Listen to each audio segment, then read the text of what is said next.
কড়াইয়ে আমি দেখো ড্রাই ফিশগুলো ভেজে নিয়েছি, ওরা লাল করে ভেজে নিব ওগুলো আমি।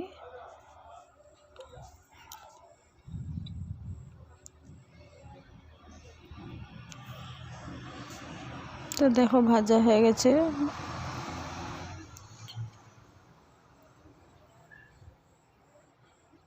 এখন এগুলোকে তুলে নিব আমি।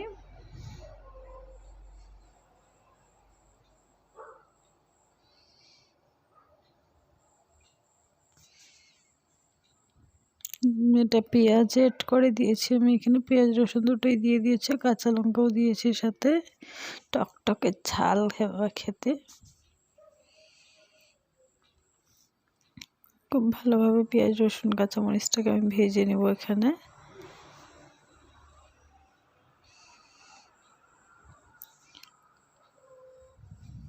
দারুণ স্বাদ হয় এটা খেতে।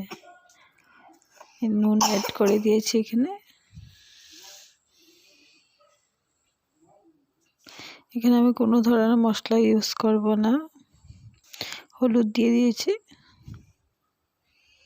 ভালো করে মরিচের গুঁড়ো দিয়ে দিয়েছি যাতে টকটকা লাল হয় দেখতে। একটু চিনি দিলাম।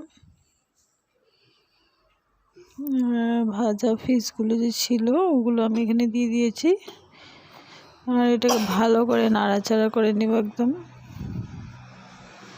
কালারটা খুবই সুন্দর হয়, যেহেতু আমি এখানে কাশ্মীরি মরিচ দিয়েছি কালারের জন্য, অনেক দারুণ হয়েছে দেখতে।